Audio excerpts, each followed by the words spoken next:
Hello, my name's Dave, and this talk is called A Black Man, Do You Know Who You Are?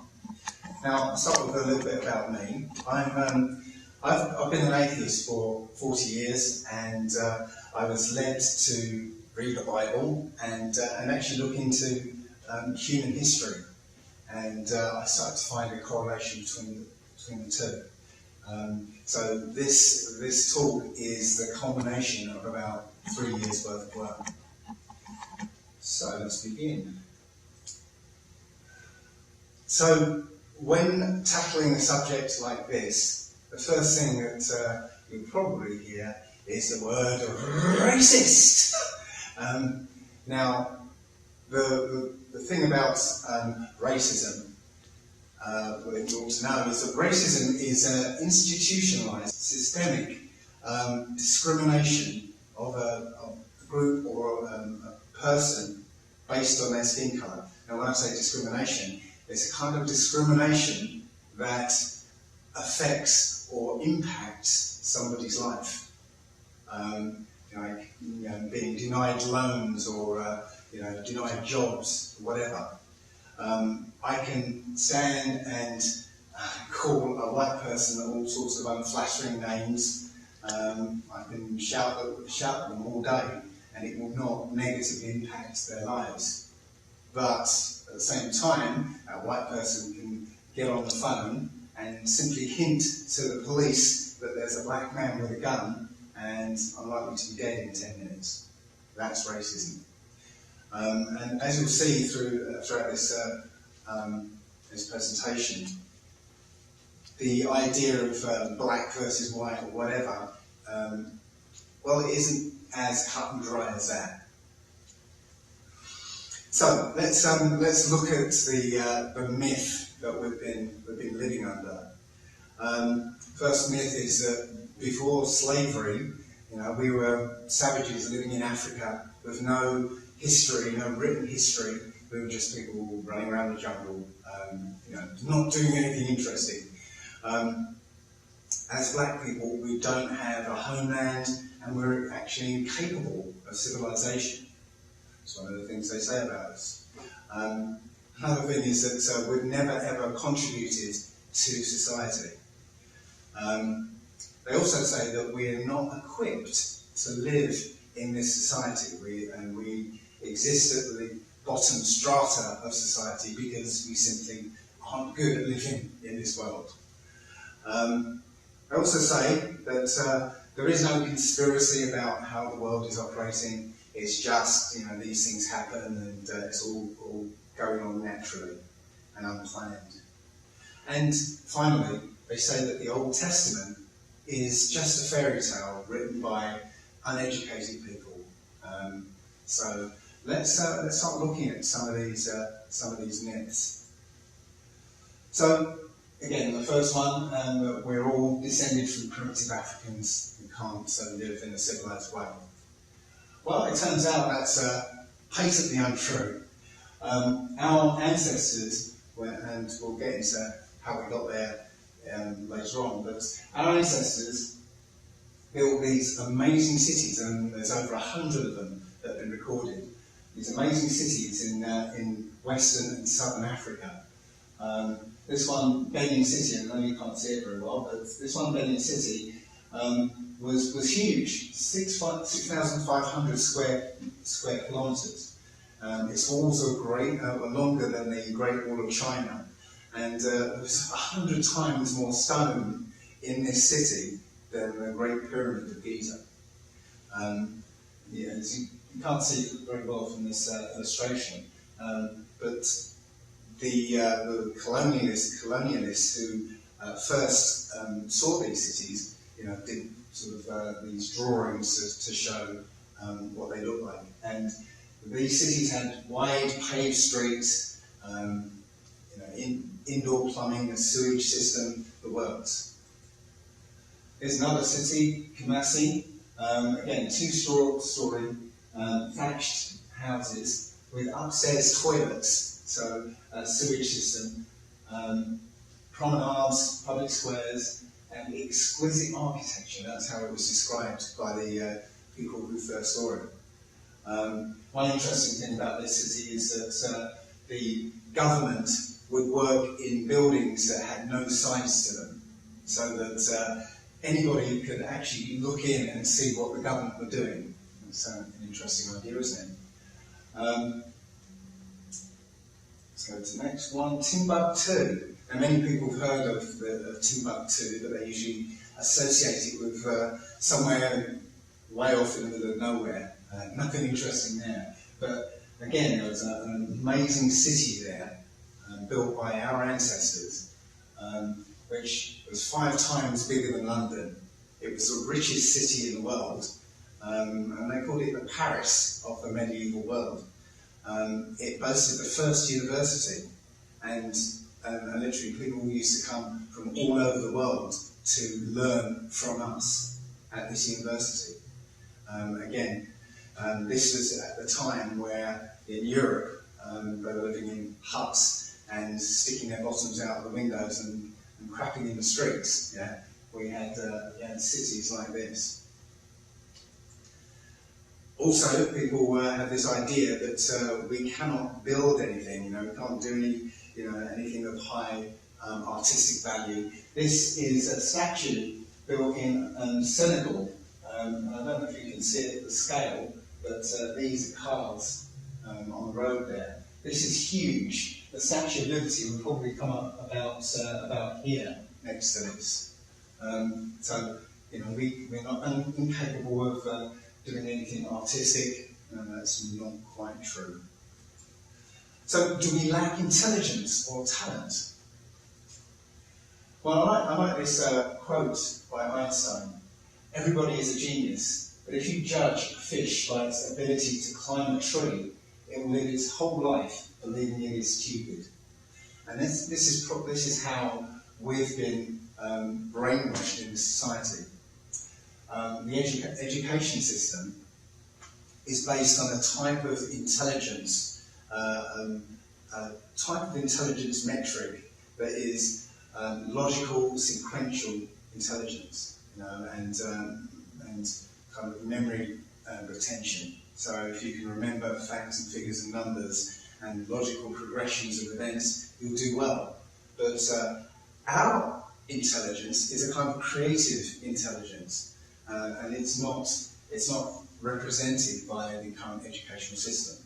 So yes, if we are measured by an educational system that's designed for other people, then yeah, we're going to end up looking stupid or being at the lower end of the spectrum.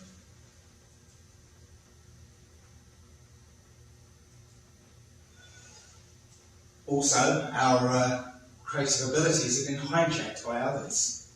In this picture on the left here, people might recognise that as Beethoven, but in actual fact, this is what Beethoven looked like.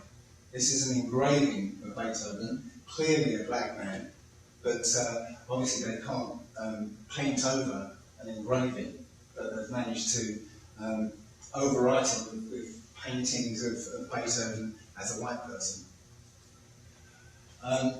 These two people you might not recognise immediately. This is James Cameron, and in this image I should have put James Cameron and the Wachowski brothers. These people have taken credit for the Terminator franchise and the Matrix series of films. I mean, in actual fact, this is Sophia Stewart who wrote both of those, and literally they had to go to court, and she won when she settled out of court, basically admitting that she created those series, not these guys. You might also recognise this guy, Thomas Edison. He is famed for creating the light bulb. However, his invention would only burn for a couple of minutes at a time. It took this guy, Lewis Latimer, and his invention of the carbon filament to make the light bulb last anywhere near a useful life. In fact, it worked too well. There's a firehouse in New Jersey that has a light bulb that's been burning continuously for 120 years. But what they had to do was actually degrade Lewis Latimer's invention so that the bulb would burn out in a reasonable time so that people would keep buying light bulbs. Here's another one. The guy on the left here is Bass Reeves. He was actually the Lone Ranger. He was the inspiration for the Lone Ranger. This white character. And as we find out later on, the original Aboriginal Americans were our people too. So both the Lone Ranger and Tonto were our people, basically. And the process is still going on today. I don't know if any of you have seen this story, that Michael Jackson is being played by a white man. So if you imagine it in a couple of generations' time, with a kind of onslaught of this kind of brainwashing, people are just going to assume that Michael Jackson was a white man. So why are we unable to excel in this society when other people find it so easy? Is the system rigged against us? Well, you only have to look at some of the news stories that are pervading our minds today. That we're seeing that somebody like George Zimmerman can shoot a 17-year-old boy on the street with no consequences, and yet in this case, this woman called Marissa Alexander, she basically fired a warning shot in the ceiling from an abusive husband who had an injunction against him, and she was actually put in prison for 20 years. So there's a couple more examples of how the system is rigged against us. Today we're going to figure out the difference between how people react when he tries to break into a car versus when I try to break into a car. Let's find out.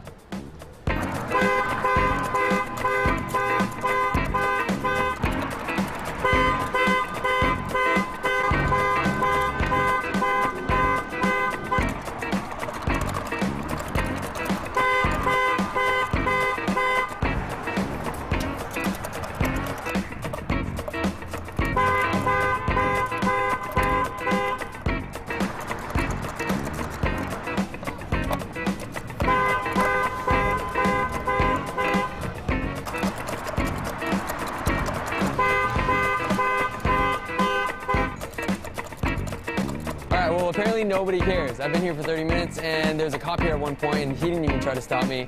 Let's just see what happens when Quentin gives it a try.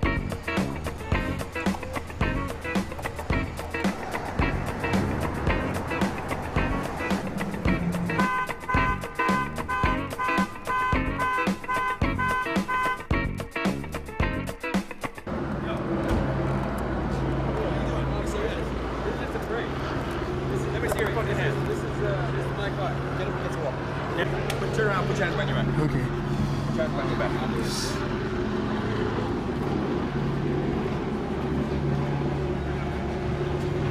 Is this your car?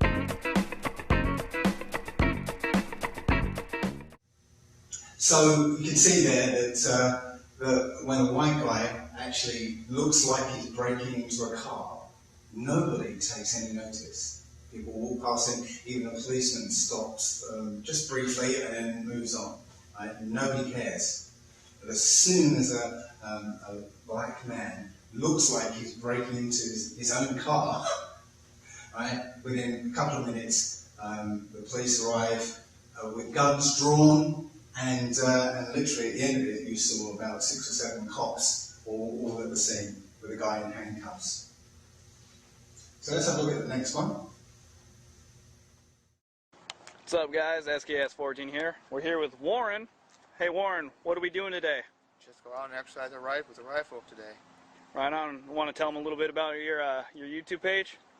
Just for educational purpose, and also find professional, respectful, and constitutional officers in the state of Oregon, and make sure we still keep our rights here pure and simple. Right on. What's your channel called? Mark Guardian. Officers, I'm audio recording. audio recording. I'm audio recording as well. Recording. Yes, sir. How you doing, sir? Hey, Howdy. can I see your IDs? No, sir. No. Why not? You guys don't have to. I'm not doing any crimes. Okay. Any particular reason why you're carrying the AR especially around at this point? I'm just exercising my I right. understand that, but is there a reason why you're doing it? I just want to walk around. Of course.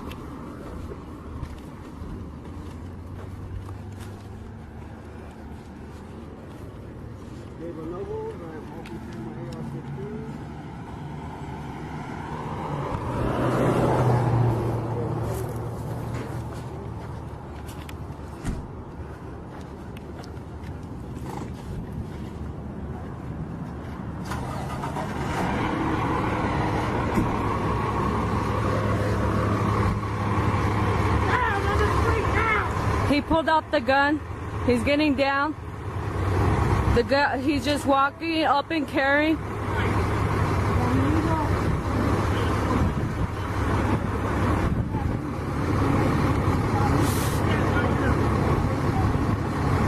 Cop saying he has a reason to borrow this.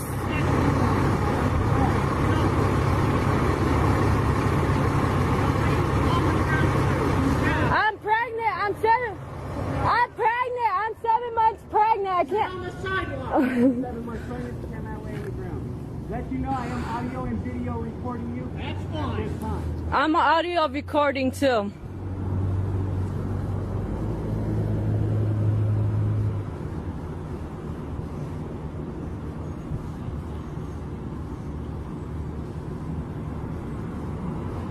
I'm now laid down at gunpoint by an officer. I have done nothing wrong. I have freely open carrying my weapon. I have not been.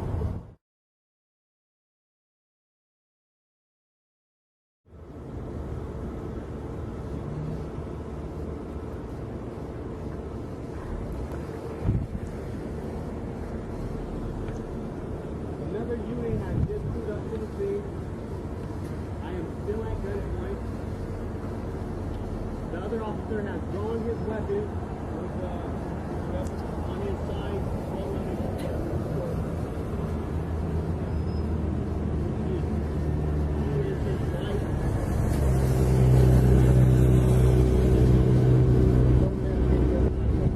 and I let him know I am doing recording.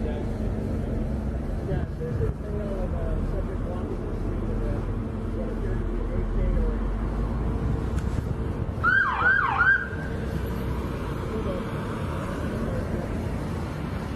I do not consent to any search and seizure of my property. Sir, just relax. Is this weapon real or is it it's an AR-15. I'm not. They're taking his weapon. I cannot take it off. I do not consent to any seizure. I will not. He did nothing illegal. He's open carrying.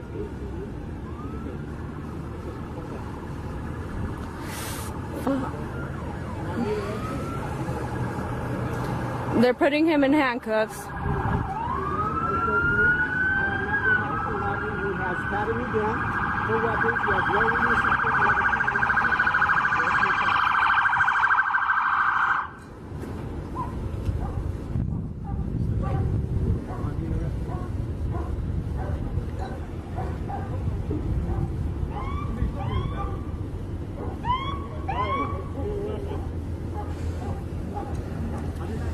They're taking his gun.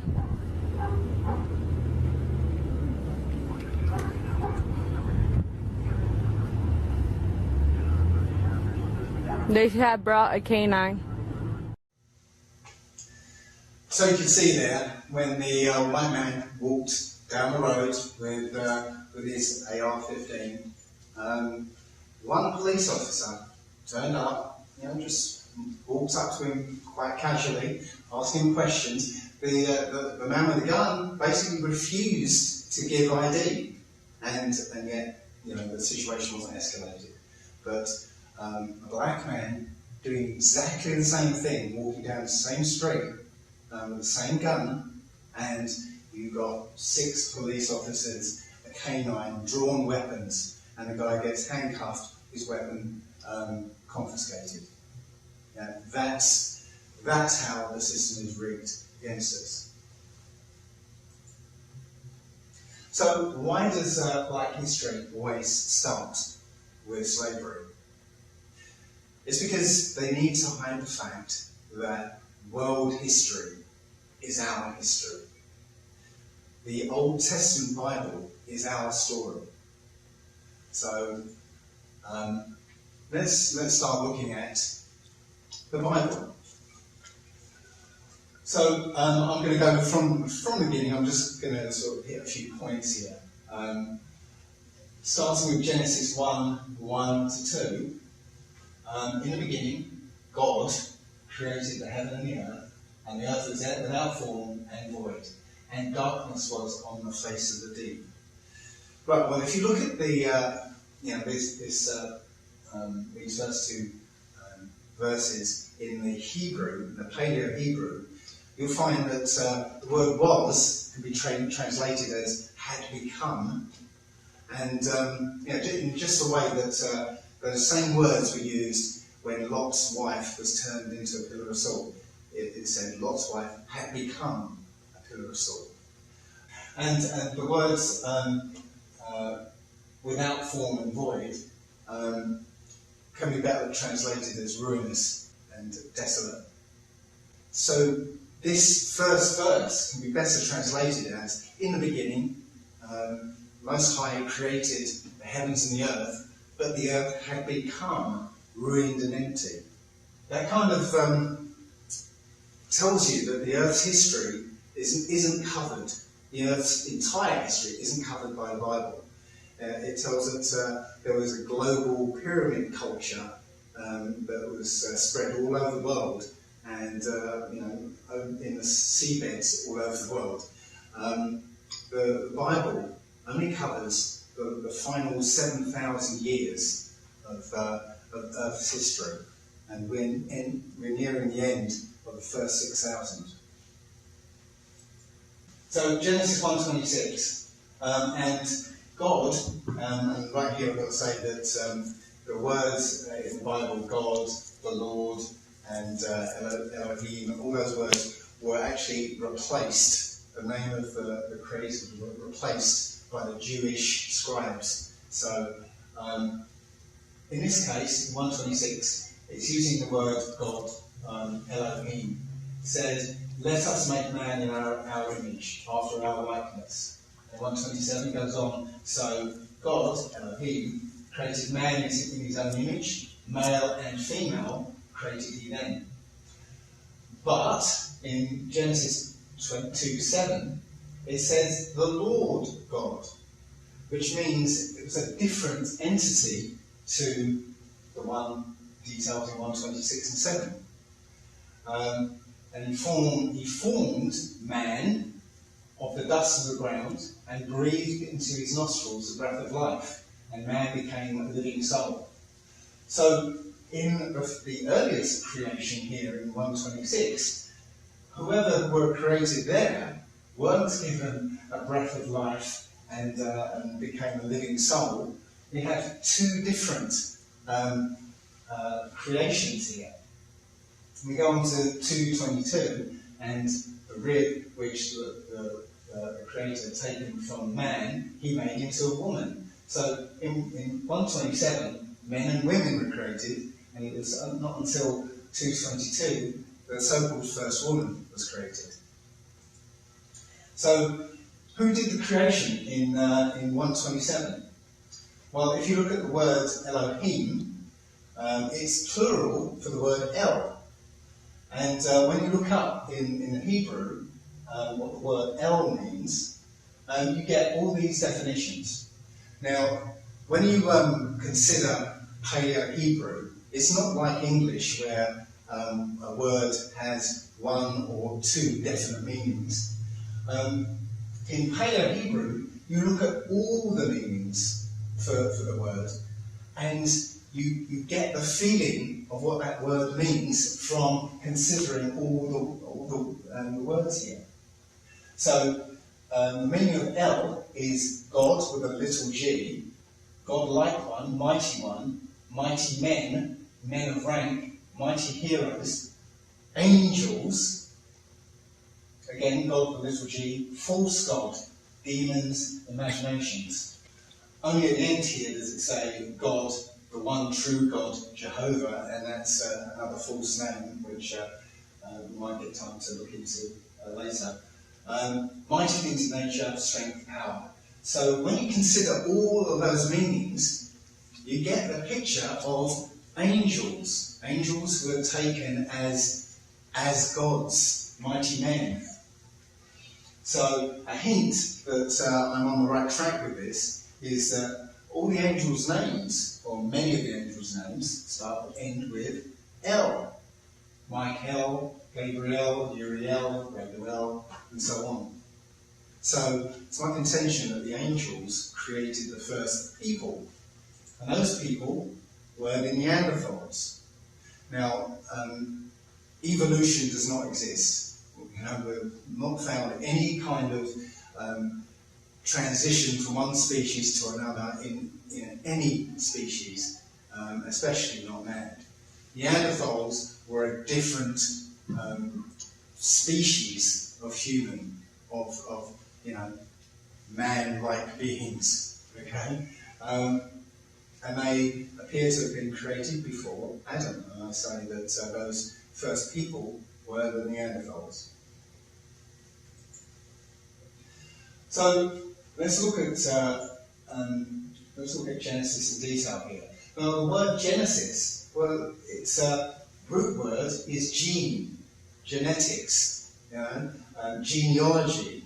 Yeah, Genesis could have been called creations or beginnings, but it was called Genesis for a reason, because the Bible is about following one specific bloodline of humans, basically.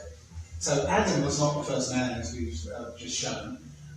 He was a special genetic project.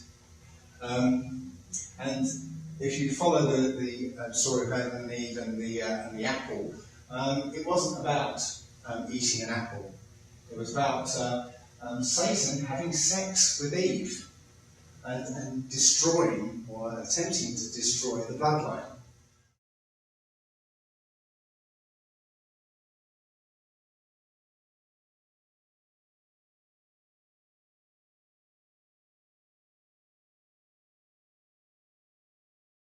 Eve had two sons from different fathers. This happens today sometimes. There have been cases where a woman has sex with two men and has conceives twins, and one twin is a child of one father and the other twin is a child of the other.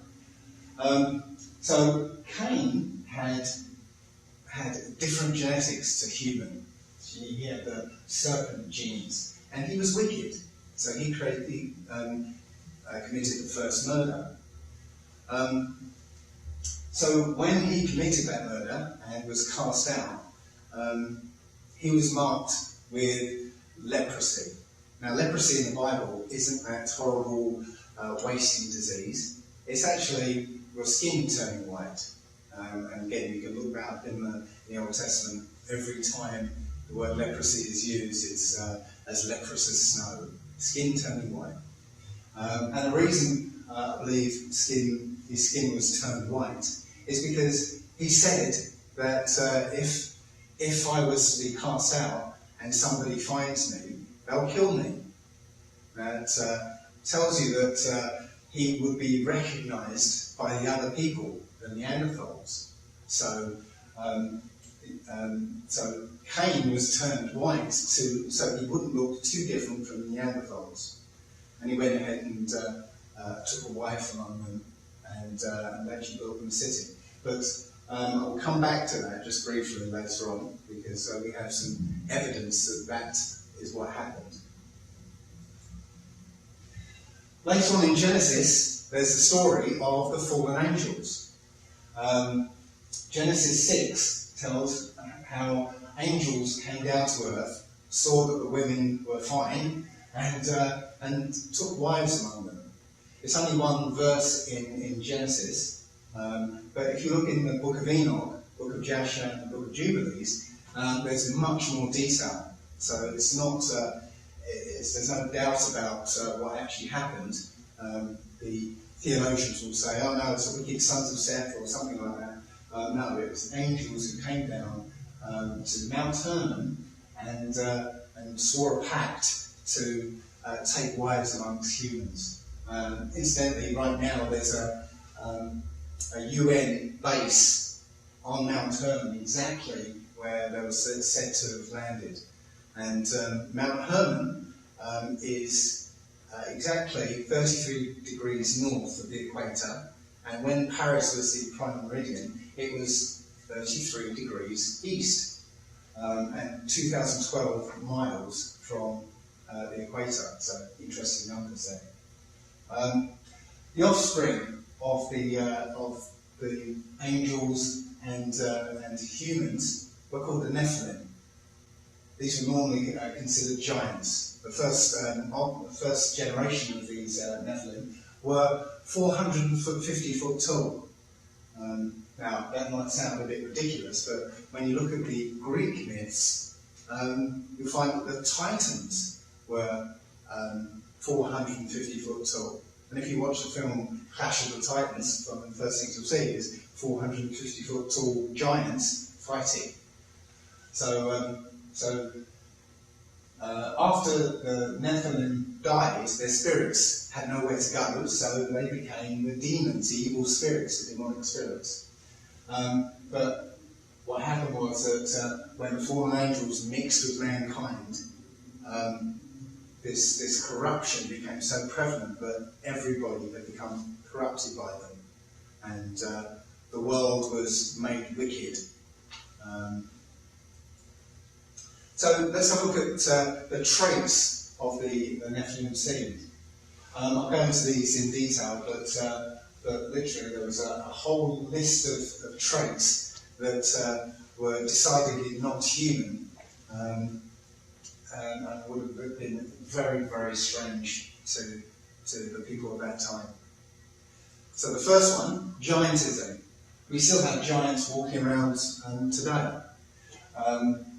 The Smithsonian and the Vatican were, over the last couple of centuries, were very thorough in hiding any evidence of giants.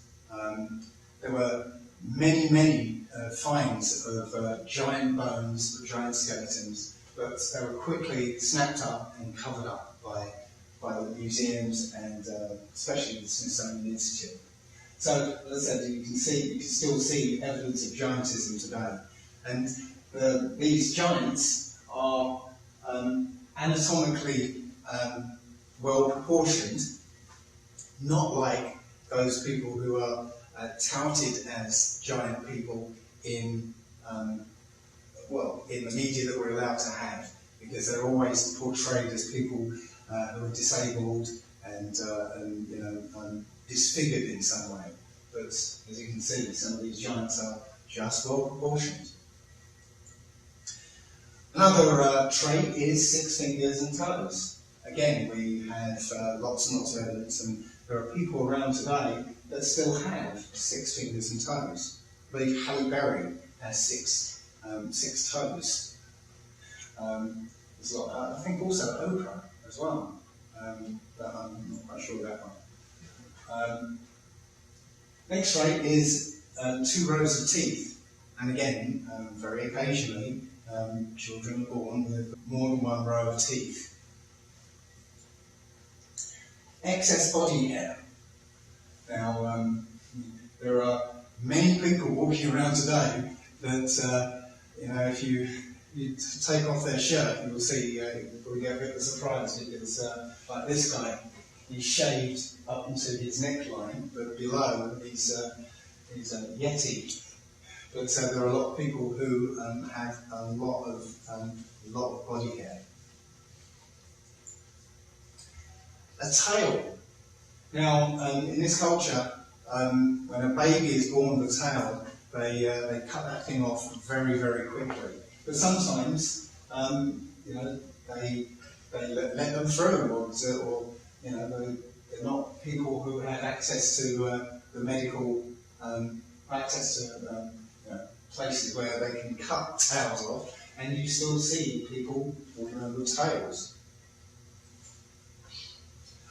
White skin was also one of the traits, and if you look in the Book of Enoch, it actually tells you that the Nephilim had white skin because Noah was born as an albino, and his father Lamech was frightened, and he went to his father Methuselah, and he said that he is giving birth to a strange son.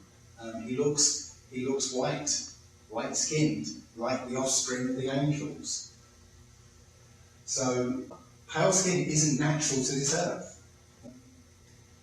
The sun on melanated skin energizes that skin, but when it hits white skin, it damages it.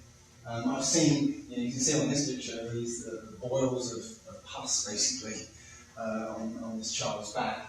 But I've seen people, I've literally actually seen this, where somebody has pizza-like skin that peels off their back when it's severely burned. And these two don't look very happy at all, do they? Blue or green eyes is another trait of this bloodline. Blue eyes are a indication that they completely lack melanin.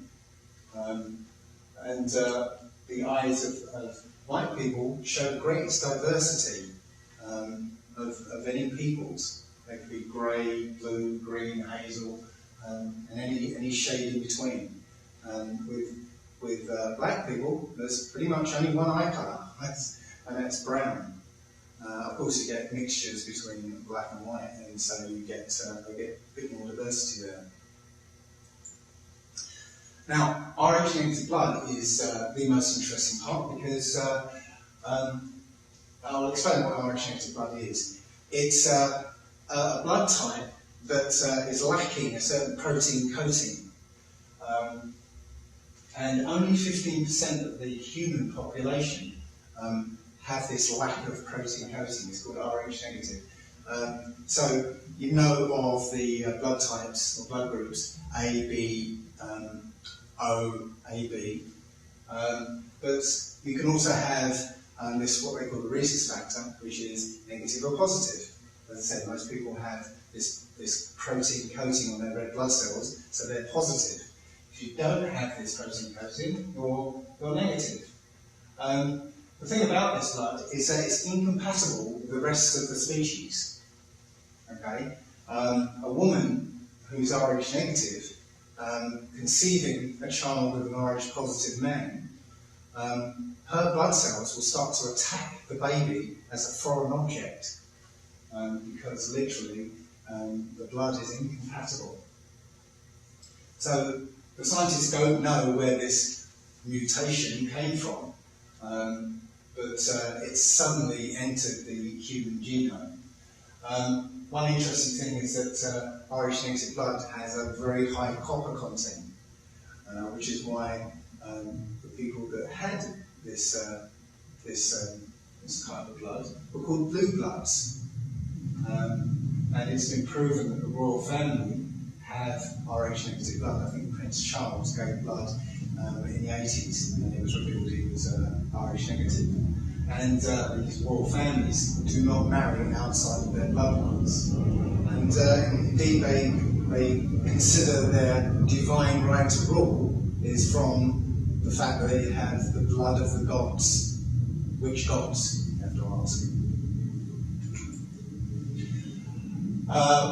The final trait I want to look at is cunning, this type of intelligence that I mentioned before, and wickedness, psychopathy. Well, only one bloodline owns all the corporations that are destroying this earth right now. One bloodline owns all the banks, is responsible for all the poverty in the world. Only one of these bloodlines is responsible for the mass murder, genocide, and war that goes on in the world. And one bloodline owns the pharmaceutical corporations that are slowly poisoning the world. There's none of us who own these companies.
So, as I started saying earlier,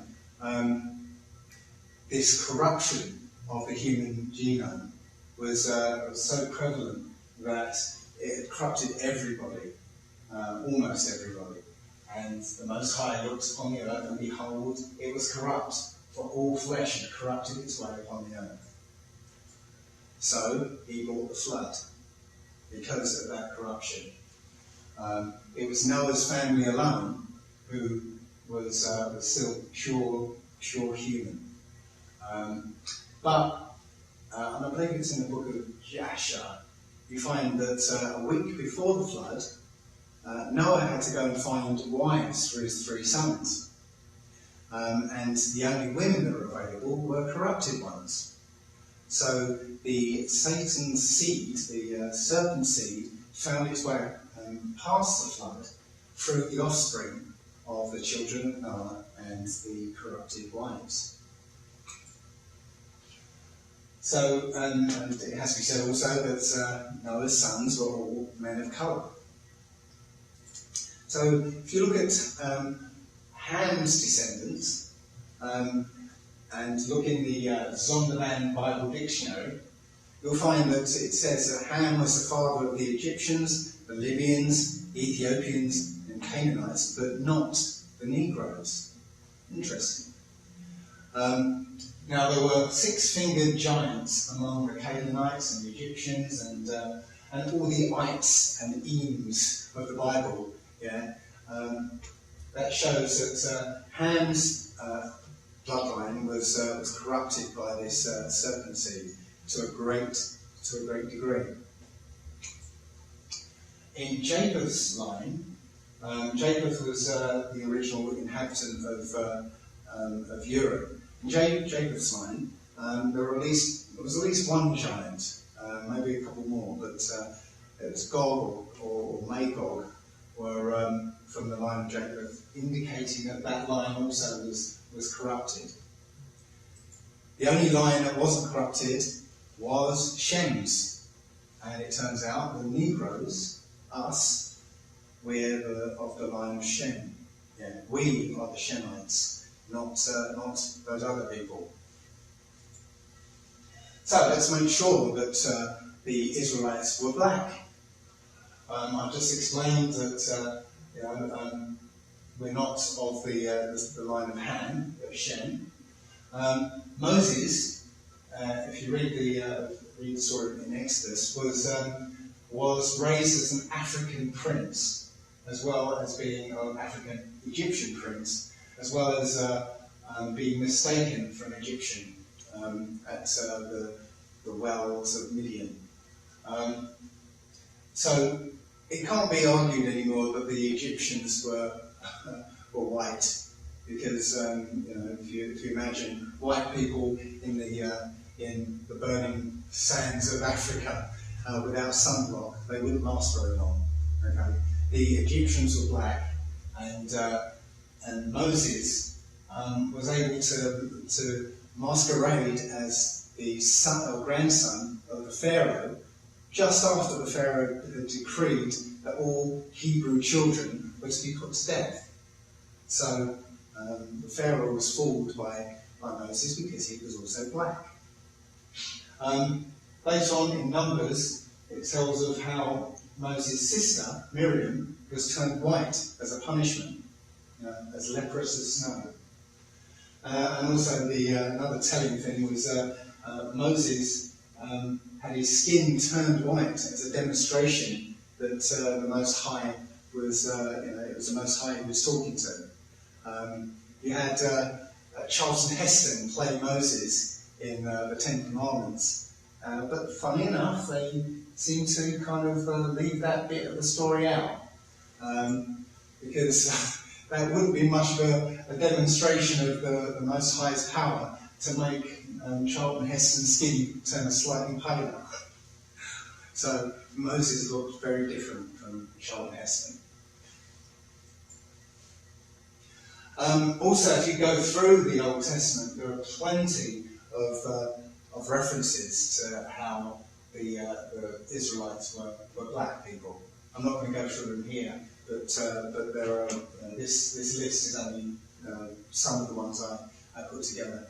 But as you read through it, you'll find lots and lots of instances. Also, there are thousands of these religious icons in Russia.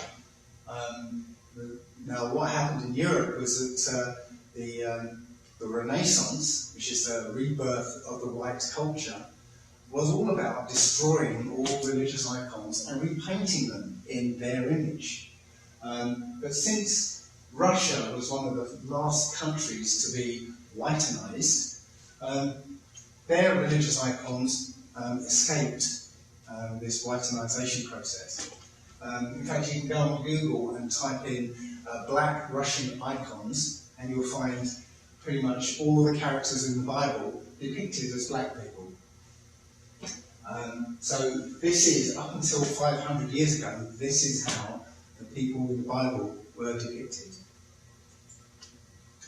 Now, in Shem's line, as I said, Shem's line was the human line and did not express this serpent seed until Esau was born.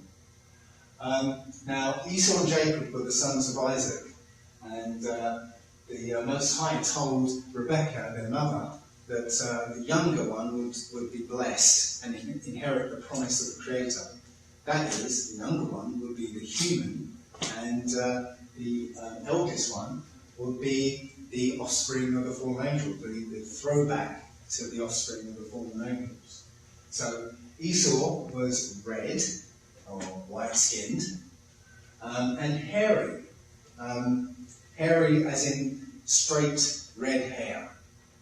We know that because later on in the story, when Jacob was pretending to be Esau, he had to wear goat skins so that his father, who was blind, would believe that Jacob was Esau. So So as I said, Esau, as the firstborn, he expressed the serpent seed, and as prophesied, Jacob got the birthright and the blessing. Again, because he was the human line, and Esau was not. So Esau showed that he was wicked because he was angry, obviously, and warlike. He also went against his parents' wishes and married Canaanites, Hivites, and Horites, and founded his nation in a place called Mount Seir in the Caucasus Mountains, and began worshipping pagan gods. Esau became known as Edom, that's another word for red, and his offspring were the Edomites, who basically mixed with all other nations apart from the Israelite nation. So now this story actually catches up with modern discoveries. Now, if you do a search on Google with for Neanderthal DNA, you'll find the story that broke quite recently that it's been found that up to 20% Neanderthal DNA is in humans. I suspect it's much more than that, but they've made it sort of sound less important than it is. But at least 20% of Neanderthal DNA is in humans. What they forget or don't mention outright here is that it's only white people and Asians that have Neanderthal DNA. It says, basically, if you look further down in the text, that Africans do not have Neanderthal DNA. But if you look even closer, it will actually give you a bit more detail, that sub-Saharan Africans are the ones without Neanderthal DNA. And that's who we are. We are called sub-Saharan Africans, but we're not from Africa. And we'll get into that in a few minutes. But one more thing I want to say about this is there was a further news story about how scientists looking at Neanderthal bones discovered that in Neanderthal DNA itself, there was human DNA before the supposed mixing of Neanderthals and humans. So Neanderthals had human DNA in their genome.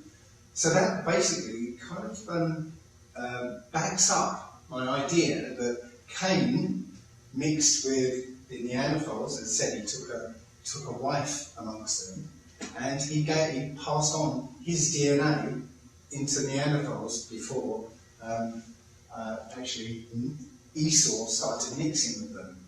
I didn't mention that, but the Horites who lived in Mount Seir, they were the offspring or the throwback to the Neanderthals, cave dwellers, known as troglodytes in the Bible, but that was before we had the name Neanderthal.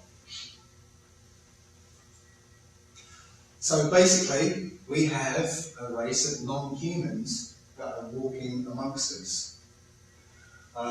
White and Asian people, as I said, have Neanderthal DNA, and it's only us, sub-Saharan Negroes, that are fully human. White genetics are recessive, black genetics are dominant. White people are susceptible to harmful mutations, and we're not so much. White skin is sulfur-based, but melanated skin is based on selenium, which is a superconductor. Sulfur is an insulator. There's a marked difference between our skin types.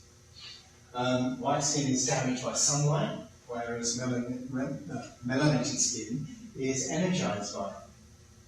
Rh negative blood has a high copper content, and Rh positive is higher in iron. Black people are physically stronger and mentally more robust, and black children develop much quicker than all other races. So, how did we become slaves? Or as I like to put it, prisoners of war. Well, we are in a blood covenant.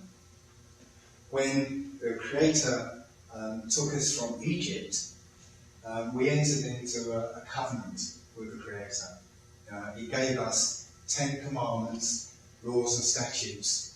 And basically, if you read Deuteronomy 28, it goes into detail about what would happen if we followed his laws, statutes and commandments. We'd be blessed, and we'd have a great life. We'd be the head of this world.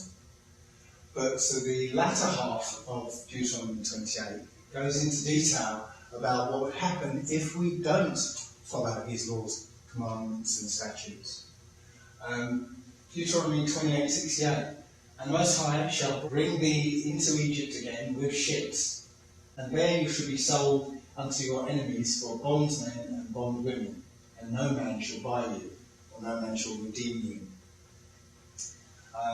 Deuteronomy 28:49, the Most High shall bring a nation against thee from far, from the end of the earth, as swift as the eagle flieth, a nation whose tongue thou shalt not understand. Who uses the symbol of the eagle, I wonder? Deuteronomy 28:48. Therefore shalt thou serve thine enemies, which the Creator himself shall bring against thee, in hunger and in thirst, in nakedness and in want of all things. And he shall put a yoke of iron upon their neck until he have destroyed thee. So yes, we certainly had a yoke of iron on their necks back in slavery. So let's see how we got there. The destruction of Jerusalem in 70 AD. The Romans attacked Jerusalem in 70 AD, and what happened was, and it's actually detailed in Luke 21:20, was that the Judeans, the people of Judah and Benjamin and Levi in the southern kingdom, they escaped to the mountains in Africa. They basically escaped into Africa to hide amongst the Hamites. Now, the Hamites didn't want them because they've already had their fill of them from the Exodus. So this here is a map of Africa from the 1700s. Now, one interesting thing is the Sahara Desert is actually called Kingdom of Sahara, or the desert. Now, Zara was the son of Judah, and he was one of the people who basically started colonizing that part of Africa. So, those people that was up to about 1 million people from Jerusalem went across the top of the Sahara Desert and down into the wilderness at that time, where nobody was living, which is West and Southern Africa. So we'll look at this map in detail. So again, this map was written or drawn up by the Europeans, so they could apply their trade here. But here you can see that this part is called the grain coast. So this is where they came to steal their food, steal wheat and other food. This part here is called the tooth coast. It's where they came to steal ivory. Here is called the gold coast. It's where they came to steal the gold. And this bit here is called the slave coast, where obviously they came to steal the slaves. But note here that it's actually the kingdom of Judah, or Weda. Yeah? The letter J didn't exist in the Hebrew language. So there's proof there that it was the people who were taken from West Africa were our people. It was a targeted attack on our people. In Psalms 83 it says, "For lo, thine enemies make tumult, and they that and they that hate thee have lifted up their head. They have taken crafty counsel against thy people, and consulted against thy hidden ones. They have said, Come, and let us cut them off from being a nation, that the name of Israel may be no more in remembrance. For they have consulted together with one consent. They are confederate against thee. What it's saying there is all the nations have got together against us. And so when you hear the stories that it was Africans selling Africans, well, that's not true. Because it was Hamites, the Africans, who were selling our people, who are not Africans. They were from the Yisrrael area, who were just staying in the wilderness of Africa, in those amazing cities that I spoke of earlier. It was our people that were taken into slavery, being sold by Hamites and Arabs. It wasn't our people selling our people. So this is a map, the common map of the transatlantic slave trade, and you can see how the slaves were taken to America, the West Indies and South America, and supposedly some to Europe as well. But that's not the whole story. The thing is, when the first people came to North America, they found that it was already inhabited by Aboriginal Americans, our people. In fact, they were found they were able to communicate with these people because they spoke Hebrew. And as you can see, they were our people. They were black people. Now, when you actually speak to our people, the Aboriginal Americans, there's still a few of them out there, they'll tell you that in the northwest of America were Chinese Mongol invaders who lived amongst their little tribes in the northwest. It's those people who mixed in with the white people and were given reservations and now have casinos and all that. And also the white people were able to buy Indian nationality for $5. That's where the term $5 Indian comes from. But the Aboriginal Americans were basically reclassified as black people, coloured people, Negroes, African Americans, and so were lost out of that system. Now there was another source of these slaves, because interestingly, there's more slaves in America than could be accounted for by the number of ships going from Africa to the Americas, because it was also Europeans that were coming across as slaves. This is an essay from Benjamin Franklin. It was written in 1751, and it's complaining about how the numbers of Germans coming in were a concern to him. So if I read it out here, why should Pennsylvania, founded by the English, become a colony of aliens who will shortly be so numerous as to Germanize us instead of us anglifying them, and will never adopt our language or customs any more than they can acquire our complexion? So, at that time, the Germans had a different complexion to Benjamin Franklin. Which leads me to add one remark, that the number of purely white people in the world is proportionately very small. All Africa is black or tawny, that's brown. Asia, chiefly tawny. America, exclusive of the newcomers, wholly so. And in Europe, the Spaniards, Italians, French, Russians, and Swedes are generally of what we call a swarthy complexion, The word swarthy means black. It comes from the word schwarz. As are the Germans also. So he's saying right there that the Germans were black people.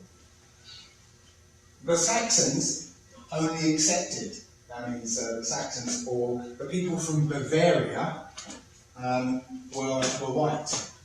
Who, with the English, make up the principal body of white people on the face of the earth. So what he's saying there is that the American colonialists, the Bavarians, and the English were the only white people in the world. Yeah? So if people say that white people were doing pretty much everything, there was very few of them in 1751 when Benjamin Franklin wrote this. And he goes on to say, why increase the sons of Africa by planting them in America? So he's saying, why do we need to increase the black people when we can make America wholly white? So essentially, that's them saying that a great deal of those slaves were actually from Europe. There was another source of these slaves, and that was England, or the British Isles. So I'm going to go into a quick summary of the founding of Britain. Britain was actually founded by a Trojan prince back in 1103 BC called Brito, or Brutus, has been anglified to. He was a descendant of Zara, of the royal house of Judah. And this is a sculpture of him, one of the few that doesn't have the nose broken off. So, prior to 1103 BC, this is a map of the movements of the Israelites. It's got many different time periods on this, but what I want to show you is that one group of Israelites called the Iber moved across eastern or southern Europe and ended up in what's known as Spain and Portugal, which they named after themselves, which was the custom at the time, and they called it the Iberian Peninsula, Iberian. They were eventually chased out by the barbarians, red-headed giants, and actually escaped the Iberian Peninsula and founded another country called Hibernia. Some of them went on a little further into Scotland, what's now called Scotland, and one of the names that survived is Hebrides. So the Scottish, and especially the Irish, were black people. This is an illustration from Harper's Weekly from the 1800s, and it's showing the difference between Negro, Anglo-Teutonic, that's white people, and Irish Iberian. Okay, and you can see that the Irish Iberian face is very similar to the Negro. It's a kind of cross between the Negro and the white to make the Irish. I tell you right there that the Irish were the Iberians. In the text, you probably can't see from here, it says the Iberians are believed to have been originally an African race. Yeah? So they're telling you right there that the Irish were an African race. They weren't actually African, they were a Negro race. Yeah? It's only in 1940 that the Irish were finally accepted into the white race. So let's have a look at how this process of whitening came about. The trouble with Scotland is that it's full of Scots. Perhaps the time has come to reinstitute an old custom. Grant them prima nocte.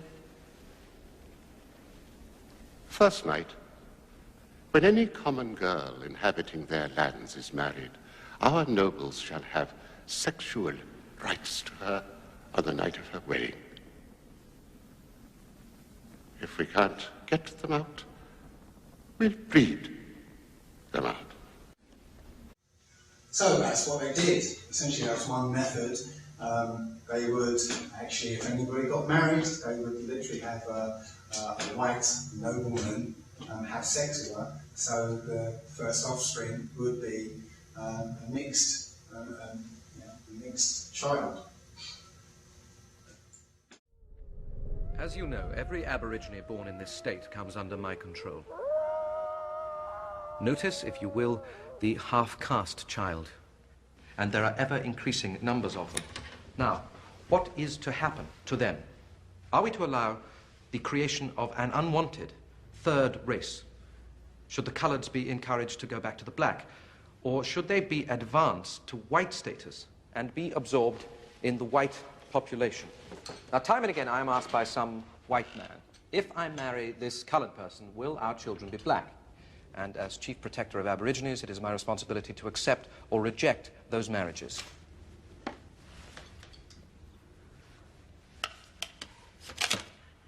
Here is the answer. 3 generations. Half-blood grandmother, quadroon daughter, octoroon grandson. Now, as you can see, in the 3rd generation, or 3rd cross, no trace of native origin is apparent. The continuing infiltration of white blood finally stamps out the black colour. The Aboriginal has simply been bred out. So that's the process. It only takes 3 generations to actually lose the colour. And essentially that's what they've been doing. This example was from Australia. This is the latest, one of the latest examples of them whitenising that culture. But it's been happening throughout the centuries. Saying that, it shows that not all white people are actually white people. This process of breeding out, yes, it gets rid of the colour, but it does not get rid of the DNA, the black DNA. And the elite have said time and time again that if you have 1 drop of Negro blood in you, you're a Negro. And literally this process does not get rid of the Negro blood. Francis had a son called Isaac. Isaac had a son called Enoch. Enoch had a son called Edward. Edward had a son called Norman. And Norman had a son called Cedric, and that's me. And it's as direct as that. That's my family tree on my father's side, going back 250 years. Historians sometimes say that there's a mystery about the disappearance of the black Georgian population that we know numbered thousands. But really the answer to that mystery is you. Yes. We're going around in disguise, in camouflage, walking about the place, and many people don't know. But I'm glad that I know. I'm proud of that, because they're mine, and because it's my history, and I feel sorry for people who don't know. So, as you can see there, not all white people are actually white people. Yeah? And similarly, some black people aren't actually black people, aren't actually Negroes. This isn't about race, it's about DNA, it's about species. And they're still using the Willie Lynch method by dividing us on skin colour and skin shade. But as I said, this isn't a racist issue, this is about different species of humans and non-humans. So this brings me to King James. King James of the King James Bible. He was a black man. As you can see from this engraving that comes out of the King James 1611 Bible, he's clearly depicted black here, as is his wife, Queen Anne of Denmark, sporting an afro right there. So again, this is another engraving, and you can't whitewash an engraving. This is another engraving of King James, the 6th of Scotland and the 1st of England. Again, he was a black man who was a descendant of King David, of the line of Judah. He had the Bible translated as faithfully as possible, and he united the tribes of Judah that were in England, Ireland, Scotland and Wales, and France actually. And the Roman Catholic Church tried their best to assassinate him, and that was Guy Fawkes and the Gunpowder Plot. I thought it was about getting rid of Poland. No, it was about getting rid of the Black King.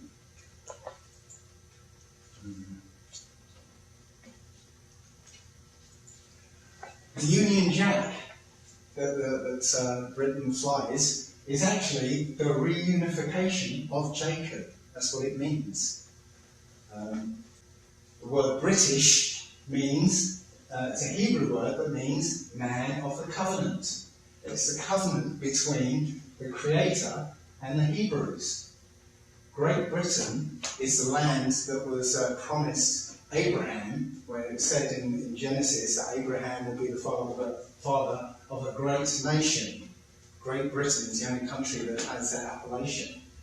But it's no longer the land of the covenant, because the people aren't there anymore. It's now England, or Angleland, or Angel Land. So King James, this is a bogus painting of him. This is a Renaissance painting of him. He was subjected to a smear campaign where they said he had sex with his mother and was homosexual, even though he had 9 children with his wife. Wrote love letters and things. He wasn't a homosexual. His clan, his line, were the last true royalty of England. His son, Charles I, and grandson, Charles II, who was known as the Black Boy, well, Charles II was the last of that line, and he was beheaded. And again, here you can see the actual painting of him and the whitewash version of him. So when he was beheaded, they put an Ashkenazi, a Nephilim line of royalty on the throne. And that's who is on the throne today. The Nephilim bloodlines are the enemy here. These people rule this world. You might recognise some of these faces. Editor's note. White is not a skin colour. It is an exclusive membership of a secret society club. There are pale-skinned people who aren't considered white, and there are dark-skinned people who have been classified as white. I rejected my white classification publicly for the first time in 1987, in February. A white coworker came to me and told me right after the function, he said, "You have nothing to do with these people, you have a history and a culture. These people came from the jungle, you have nothing to do with them. These people lie and steal. When I see one of them in my neighborhood, I call the police." White is a caste system, created and maintained by those who have placed themselves at the top. And while it might seem that the lighter skinned you are, the higher up the caste structure you'll be, those in the higher echelons know that it's really about bloodline and DNA. The benefits of membership seem very desirable: privilege, wealth, celebrity, power. But these worldly things that this bloodline controls are just superficial, transitory and illusory. Nonetheless, many people think they are or want to be in the club. But as George Carlin says, that's because you can only be a full platinum member by bloodline, by virtue of having the serpent DNA. Switch on the television and you'll see others of a less pure bloodline who have managed to gain bronze or useful idiot membership. And you can fantasize that if somebody discovers that you can sing well or lie to a camera, that maybe you can upgrade to a higher degree, ignorant of the fact that they have had to prove that they're a particular type of ruthless psychopath, literally willing to sign a contract in blood and sacrifice their granny for scraps off the elite's table. The rest assume that because you look like you're a member, that you automatically are one, and so act accordingly. But you have just been brainwashed into believing that you are part of their club, in the same way that you might refer to our military or say, my team scored a goal. Well, you don't have a military, and it's not your team. You're really just pawns, supporting and perpetuating the caste system, accepting the unspoken privileges, and collaborating in the denial of the same to black people. Blissfully unaware that the real white bloodline considers you as expendable as those who you believe have a lower social status. If you're not a member of the elite families, then it doesn't matter how pale your skin is or how blonde your hair. You will never be white.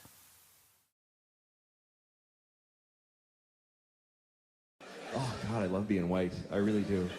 Seriously, if you're not white, you're missing out, because this shit is thoroughly good.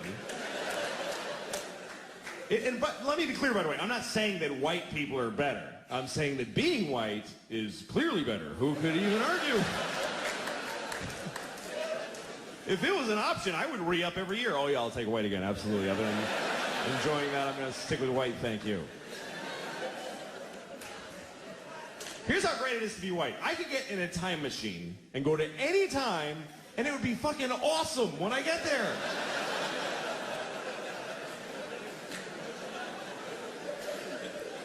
That is exclusively a white privilege. Black people can't fuck with time machines. A black guy in a time machine is like, hey, anything before 1980? No, thank you. I don't want to go. But I can go to any time. The year 2? I don't even know what was happening then. But I know when I get there, welcome, we have a table right here for you, sir. Oh, thank you. Oh, it's lovely here in the year 2. I can go to any time. In the past, I don't want to go to the future and find out what happens to white people, because we're going to pay hard for this shit. You got to know that. We're not going to just fall from number 1 to 2. They're going to hold us down and fuck us in the ass forever. And we totally deserve it. But for now, whee!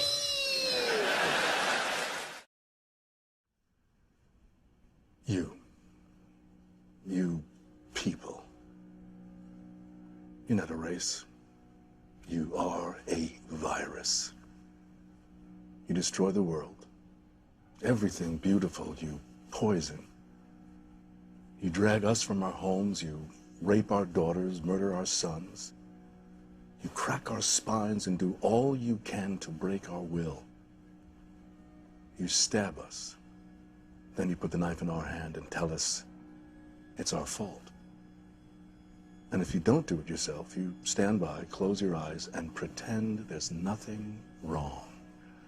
And then you pray to your God to silence our screams so that you can enjoy the happiness that we built for you with our blood.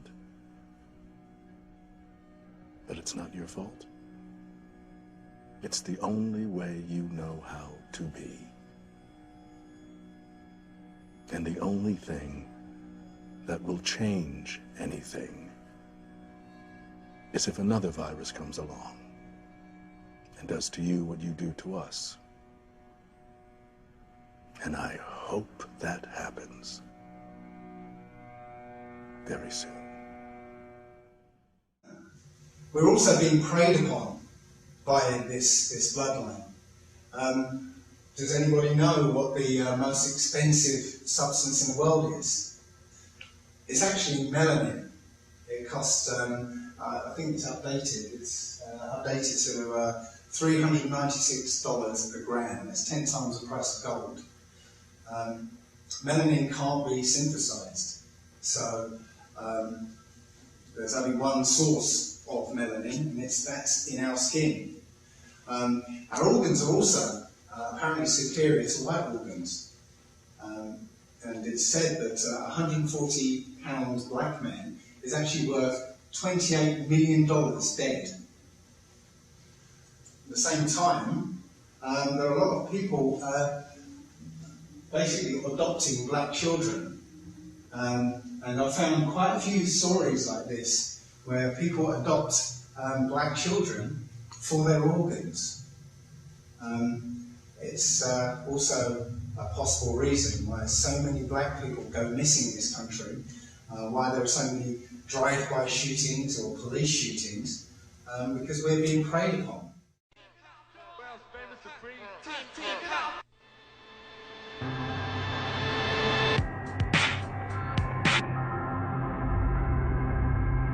Body parts. They've been selling body parts. That's old. That's not new.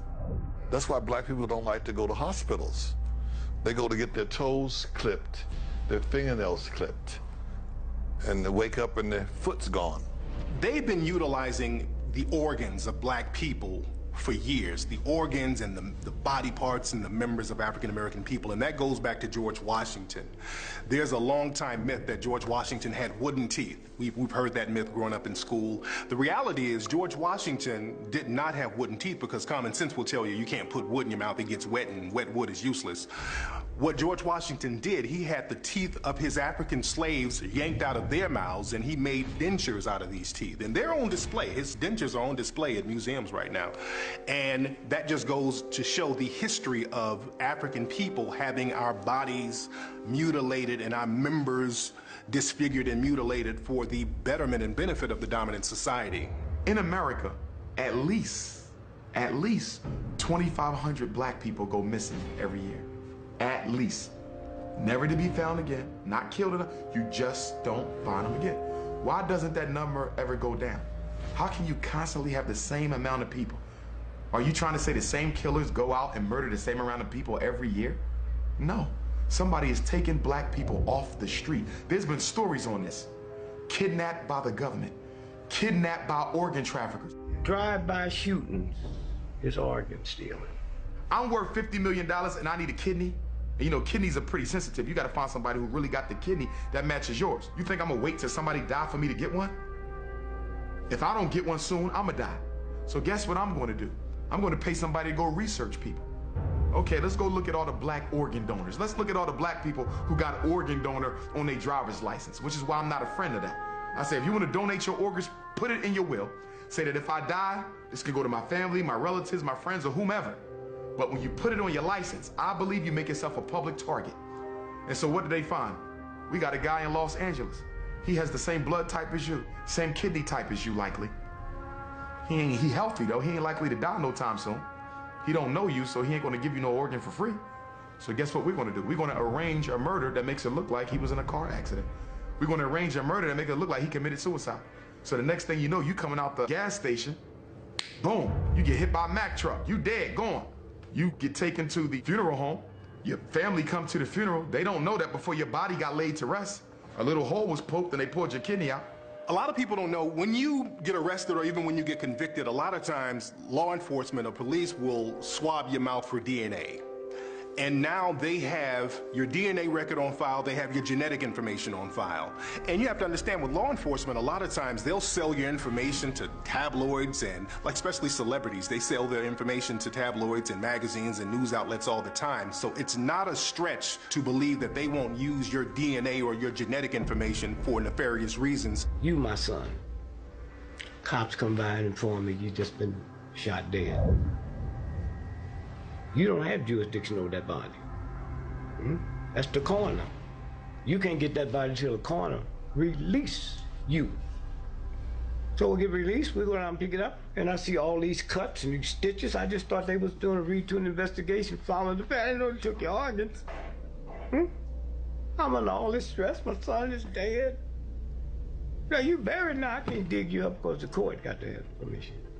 Most of those cases is organ stealing. It's been known for a long time, even back in slavery times, that black organs were considered superior genetically to other folks' organs.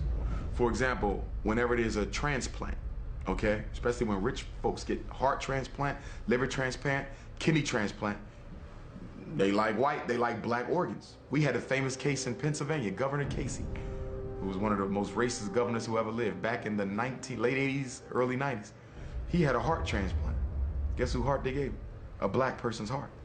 Down in Georgia, there was a case of an African-American 17-year-old kid who was found mysteriously dead at school.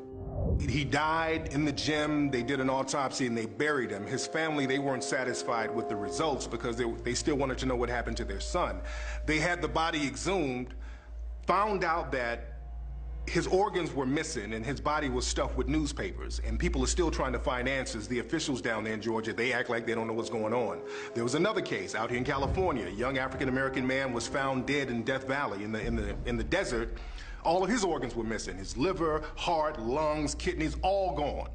There's a case in the UK recently. A Somalian girl was brought over there for organ harvesting. They found out that they were going to harvest her organs and they stopped that. There was another case in Asian couples. They went over to Africa. They adopted a black girl. 2 weeks later, she was dead. So these cases of organ harvesting are just going on all over the world, and people are being real quiet about it. The Rodney King riots. The cops arrested 18,213 black folks. They couldn't account for 10,000 of them. That's what happened in New Orleans. Remember when you saw those helicopters? They were picking up all them black babies and taking them up in the helicopter. And my husband and I sit down and said, we wouldn't have sent our son with them. I don't care who they was. We all died in the water together. We wouldn't have sent our baby up there. And they never got a bunch of those children back, as we all know. Organ harvesting in Africa, it's a business. In fact, they've set up so many sophisticated places around the so-called third world where there are nations like France, England, New Zealand, Israel. All these places now are looking in the impoverished areas because mostly in these impoverished areas like Brazil, places in South Africa, right here on this continent, wherever there's poverty, there's crime. And wherever there's crime, you know there's a lot of deaths and there's a lot of shooting. They are killing black people for their organs. Think about it. Organs are the only commodity that people must have to live that you cannot buy in a store. So if I am sick and I need a heart, I can't buy that. And we know all the problems with the fake hearts, that they can give a pacemaker to a bad heart. But what about when the heart needs to be replaced? You gotta find a match, and it ain't none on the donor list, and I'm worth $50 million, and I could care less about black people anyway? Guess what? Somebody gonna get shot in a drive-by. Switch over to Haiti. Jean Bellerive, at the time, he was the prime minister at the time when Haiti was hit with that earthquake that killed over 130,000 brothers and sisters down there in that island. They had a report on CNN with Jean Bellerive, and he said specifically that there was organ harvesting and child kidnapping going on. And we have already reports of a lot of trafficking, even of organ trafficking. Of organ trafficking? Yeah. Now? Now, already. Of the victims of the earthquake? Yeah. So, do you know that for sure? Yeah, I know that for sure, and it was discussed in Montreal during the conference. If you live in Los Angeles and you want to adopt a black child, why not get one from Los Angeles? You have every age, every skin color, every hair type, whatever you want, it's here. Because black kids are not being adopted by black people. But instead, you want to go all the way to Ethiopia and get one. You want to go all the way to Haiti and get one after the earthquake. You want to go all the way to the Middle East and get one. And East Africa and a Middle Eastern country, I believe, are the two top countries for international adoption. Why? Because they have poor supervision and tracking processes. Once you get a baby from Ethiopia, and as we know, Ethiopia is one of the poorest countries on the continent. Once you get a baby from Ethiopia and bring them back to America, the Ethiopian government and their adoption agencies really don't have the technology or the resources to follow up and see what you're doing with that child. In fact, I've read articles on it where they say that after about 6 months, we never hear from the child again or the person who adopted them.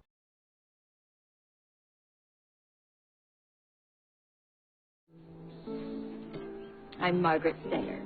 Margaret Sanger is the founder of Planned Parenthood. Hello. In the mid-1920s, Margaret Sanger spoke to a group that came to hear her in full regalia.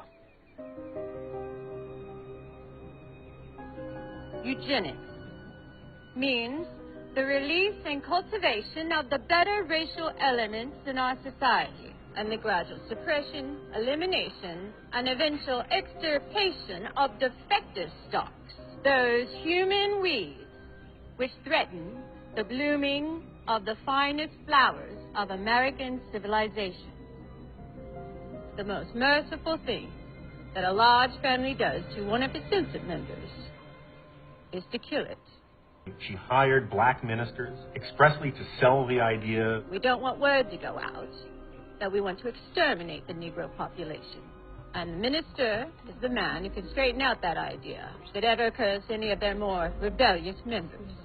Surely today's Democratic Party leaders would repudiate Margaret Sanger. I admire Margaret Sanger enormously.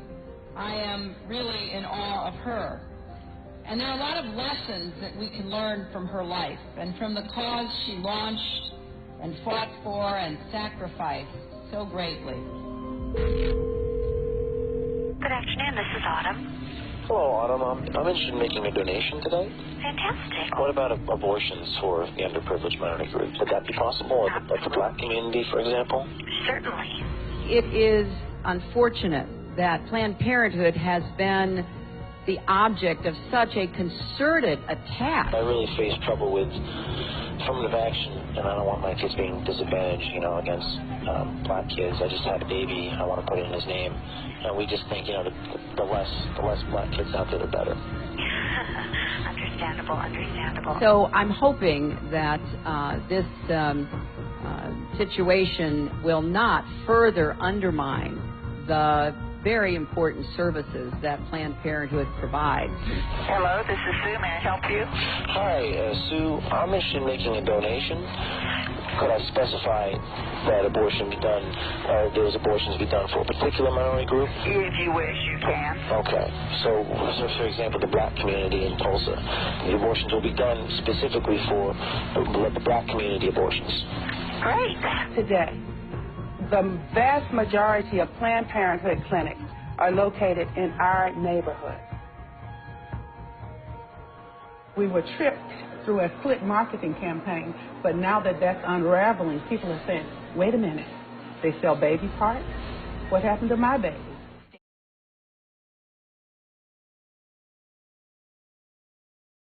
This is from the New York Times.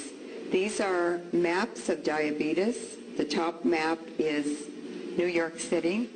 Everybody's drinking the same drinking water. The darkest areas on the top is Harlem, where the African Americans predominate in the community. And then the Bronx, and is it Queens? I don't know New York City very well. But two other areas where minorities and poor live. Why do they have much higher rates of diabetes than the rest of the affluent part of New York City? The answer is that we discovered after Chernobyl that the state milk boards are taking the most contaminated radioactive milk from dairies near nuclear power plants, and they're shipping that into black inner city communities where it's sold in the mom and pop stores. Look at Africa in the bottom map. It has the lowest diabetes in the world. So how can diabetes be genetic in blacks if they didn't have it in Africa? It's because U.S. national policy is to genocide the black communities with radiation. America was always a concentration camp. There was a depopulation agenda in this world. These are the Georgia Guidestones, and on these Guidestones it actually says that to keep the human population down to 500 million, and if they're successful, we can guess what colour those 500 million will be. There's also instituted by these people down here a plan called the King Alfred Plan, which was made up after the Civil Rights Movement, that once, if it ever happened again, the black people would be rounded up and put in internment camps and exterminated. That plan was updated in 1984 by Ronald Reagan in a plan called Rex 84. So you can look those things up. Again, Genesis says that Genesis 15:13 says, "Know for a surety that thy seed shall be a stranger in the land that is not theirs, and shall serve them and afflict them for 400 years." Well, slavery began in 1619. 400 years on from then is 2 years' time.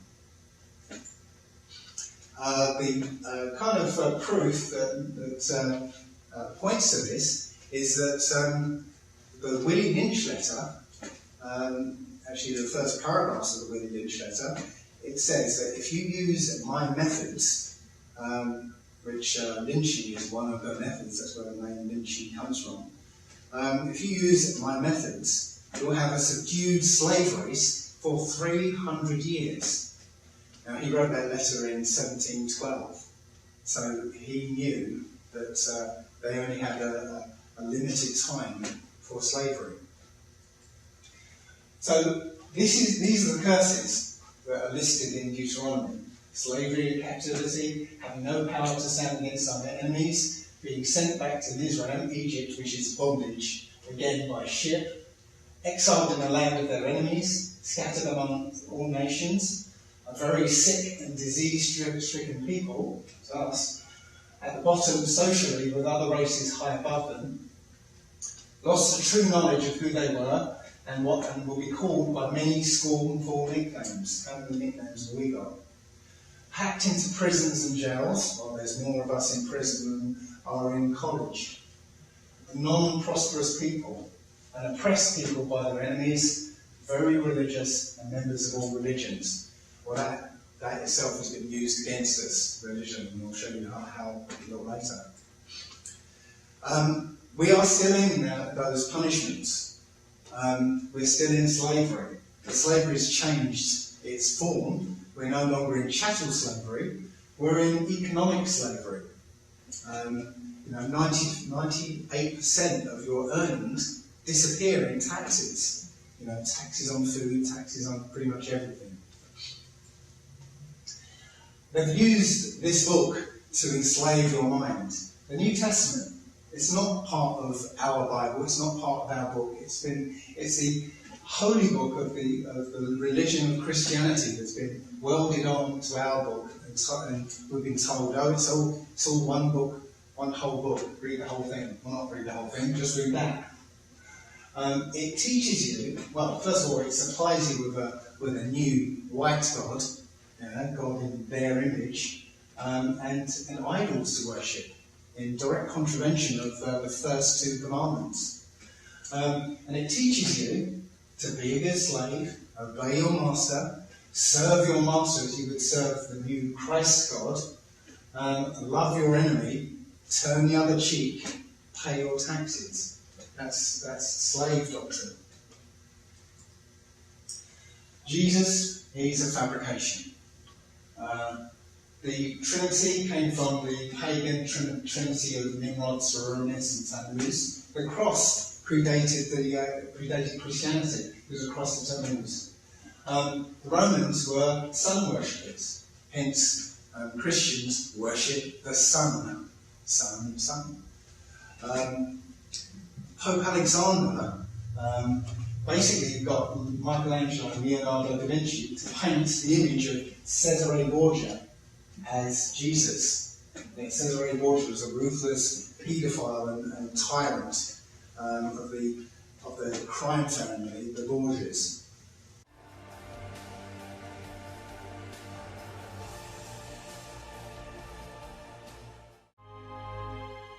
Yet, strangely, this very family, which would underwrite some of the world's great art, was also one of the most evil and mysterious in history.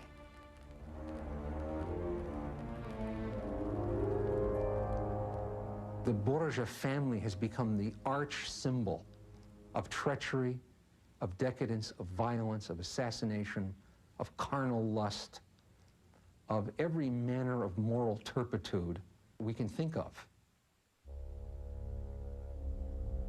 The Borgias' reputation for depravity is nearly unparalleled in history. Pope Alexander VI, the father of several illegitimate children, said to have concocted a deadly recipe for poison, which he routinely used to silence his enemies.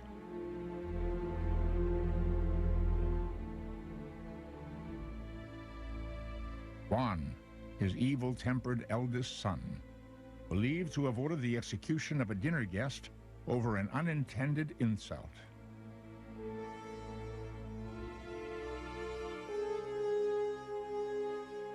Cesare, the most skillful and vicious military tactician of his day, accused of slashing the throat of his elder brother, Juan.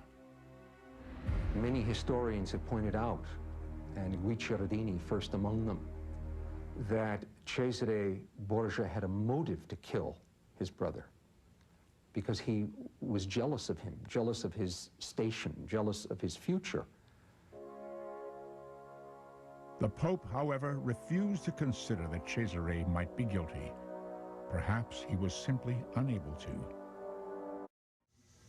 So all the allusions to this guy's, or prophecies for this guy, they all turn out to be false. If you actually study all of these prophecies that seem to lead to Jesus, they don't exist. And no matter what you call him, whether you give him a Hebrew name, Yahusha or Yeshaya or whatever, or you give him a different colour, it's still Jesus. If you don't have a different story for him, you're still worshipping this Jesus character. And if you're still worshipping Jesus Christ, then you're still a Christian. And you're still in this thing called church. Church is there to indoctrinate you into paganism. The word church comes from Circe, which is a pagan god. And it's there to keep you worshipping other gods, Jesus, and their idols. And it's stopping you from keeping the Sabbath, which is why they worship on a Sunday. Yeah? The Sabbath is a Saturday. Churches are corporations. This is a mega corporation. Yeah? Corporations' only job is to make a profit. And they profit from your tithes. Yeah? They provide you with a weekly show for 10% of your earnings. Yeah? The Old Testament, if you read it, actually tells you that tithing was about giving 10% of the food you produce to the poor and needy. Yeah? Not money to a corporation. So, here's a summary. World history is our history. Yeah? We are special. We're set apart from other nations. We're being punished for our disobedience. All the other nations in this world are confederate against us. Yeah? There's currently an imposter. Imposters reaping the benefits of pretending to be us. That's the Jewish people there in Israel right now. The New World Order agenda is about our extermination. And most importantly, we are coming to the end of our punishment. So what is it that we need to do?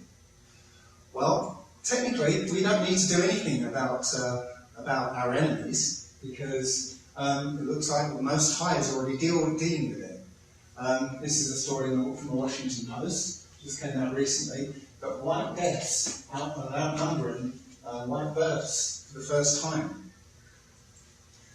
In fact, all across every white-controlled country, the fertility rate is below replacement rate.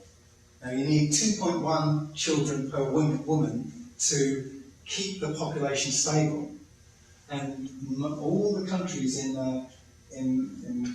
all the white countries are running well below replacement rate for more than one generation, which means it's an exponential decline that they're in. Now, most people don't actually understand what an exponential decline is. So, if you look at it this way, if you had a jar of jelly beans and there was 1,024 jelly beans in that jar, and the first day you took one and ate it, and the second day you doubled it, and so on, doubled it every time you went to the jar, that jar will be empty in 10 days. But what day do you think it will be when that jar is half full? But it turns out it will be day 9. So, if you think about it, at day 9, if you add up all the jelly beans you've eaten, then you got to day 9, right? That'll add up to 512, which is half the amount. And then the next set will be that amount again. So the next set, that jar will be empty. The point is, you won't see it coming. Yeah, it's exponential decline. You don't see it coming until the very end. Mr. President, demographers tell us that in order to sustain itself, a population needs a birth rate of 2.1 live births per woman. In the whole of Europe, the only country that is reproducing at sustainability level is Albania, or Turkey if you count Turkey as a European country. Nowhere else. Europe, including European Russia, is scheduled, according to one UN report, to lose 100 million people over the next 40 years. Germany alone is going to see a shrinkage of its population of 20 million. These are not projections about what might happen if we don't do something. If you like, there's nothing we can do about it now. The decline in birth rates has already happened. The only question is how we deal about it. Why did it come to this stage? What brought us to this pass? Well, one doesn't want to oversimplify. There's obviously a lot of things going on to do with changing working patterns, to do with the spread of contraception, to do with the different role of women in society, to do with longevity. But I wonder whether one part of the problem is the way in which the state has expanded and squeezed out the private sphere, has annexed to itself jobs and duties that were traditionally discharged within the family: childcare, education, social security.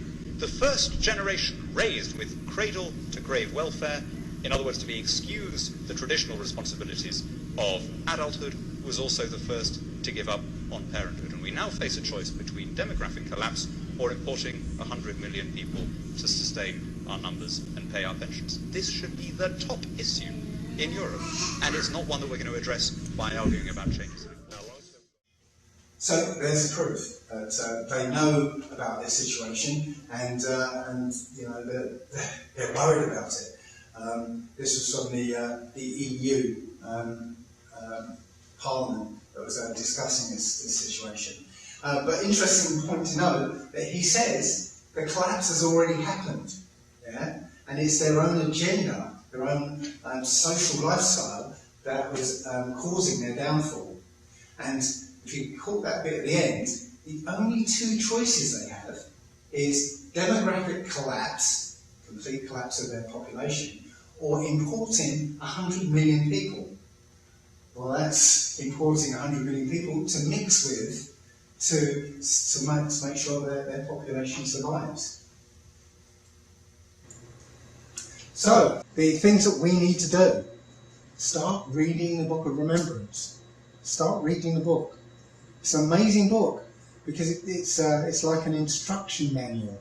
It's a book of history and law. And as I said, an instruction manual. Every situation you can imagine yourself in, you'll find instructions of what to do in that book. So the first thing you've got to do is start reading the book. Second, once you've read the book, turn away from this satanic society. Right? That's what repentance is. Turning away from evil, because there's no doubt that this society is evil. Turn away from that evil and back to the laws, statutes and commandments of the Most High. That is our number one job in this world. Okay, we've got very little time now, and before the end of slavery, we have to do right by our Creator. So this is what we've got to do. Remember that we're prisoners of war in this land of captivity. Yeah, prisoners don't fight amongst themselves. They help each other. They realise they're all in the same boat together. They help each other ease their captivity. Change your mindset. You're not fighting against your brother. You're not competing with your brother. You are working with them. You're working together. Talk to your family. We are at the lowest social strata. We're doing the crappiest jobs. You know, people are struggling along and slogging away at these menial, crappy jobs, day in, day out. If you see one of your brothers or sisters working away, talk to them. You know, befriend them. Let them know that you're in solidarity with them. See how that affects their day. Yeah, Most times it makes their day that somebody's actually noticed them and wants to talk to them. Do whatever you can to help your family. Take those tithes that you give to those pastors for their next sports car. Yeah, take those tithes and give it to somebody who needs it. You know, do something to help those people that are struggling in this system that's built against us. Yeah, and if you don't want to, if you can't help somebody homeless like this, you use your job, whatever your job is. If you can use your job to help, one of your family, if you can do it without losing it, yeah, help them. Yeah, if you can get away with not charging somebody for something, let them through. Yeah, help your family. Teach those who are behind you on the path. We're all at different stages on the path. Okay, we should be in fellowship with each other. If you see somebody who's still worshipping Jesus, try and talk to them. Only 1/3 of us is going to make it through this. That's what the book says. Yeah, let's try and make sure that we're on the top end of that 1/3. Yeah, teach people what you've learned. You've been reading the book, you've been following the path. Teach those who are behind you. Most importantly, teach children who they are, who they really are, and what their job is. As the firstborn son of my family, I realised just not long ago that I've not done my job. Yeah, I should have, as the firstborn, I should have been organising my brothers and sisters. We work together. We'll all work together, pool our resources, and we'll get my little sister her first house. We'll all work together again and get my brother his first house. We'll all work together and get my sister's business up and running. Yeah, we all work together and get my brother's business up and running. That's how we should be working. Yeah, and I missed that opportunity. We're all so wrapped up in every man for himself. In this kind of rat racing, forgetting that we're in captivity, yeah, and so we leave our brothers and sisters, our real brothers and sisters, mostly, behind because we think, well, we've got to do it for ourselves. So this is what you've got to be teaching them, that we are actually royalty. We're a blessed people, but right now we're being punished by the creator of the universe. So it's not going to be a good punishment. The end of this story has already been written, and yet we win in the end. But, as I said before, there are things that we need to do, to be on the right side of it. We are the chosen people, not these guys. Thank you.